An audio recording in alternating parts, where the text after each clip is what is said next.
Ce mercredi 28 avril est une nouvelle journée noire pour les militants et activistes du Irak. Des arrestations ont été menées dans plusieurs wilayas du pays et plusieurs perquisitions ont été menées par les services de sécurité dans les domiciles personnels des activistes interpellés. À Oran, Kadr Chouicha, vice-président de la Ligue algérienne de défense des droits de l'homme, LAD, et son épouse la journaliste Djamila Louki, ont été arrêtés de façon spectaculaire alors qu'ils venaient à peine de sortir de la cour d'Oran où leur procès en appel a été renvoyé à une date ultérieure.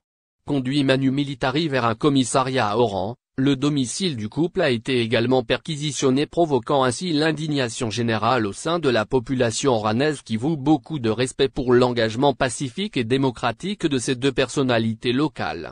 Ablida, le coordinateur de l'initiative NIDA 22, une initiative lancée au mois de novembre 2020 pour tenter de structurer le Irak et d'aboutir à un espace de dialogue entre les diverses tendances du mouvement populaire algérien dans le but de proposer une transition démocratique souple qui ne soit pas monopolisée par le pouvoir de fait tout en garantissant la continuité de l'État. Hichem Kia a été arrêté brutalement par les services de la gendarmerie nationale sur son lieu de travail.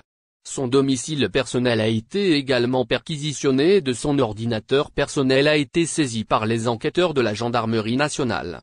À Gardea, plusieurs manifestants ayant participé à un rassemblement pacifique le vendredi 23 avril dernier en faveur du Irak ont été convoqués par la gendarmerie nationale afin d'être auditionnés.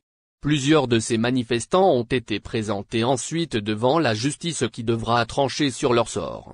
Ces nouvelles arrestations démontrent que le régime algérien muscle de jour en jour sa politique dirigée à l'encontre du Irak. La répression ne cesse de monter crescendo et ces violences risquent d'aggraver l'instabilité.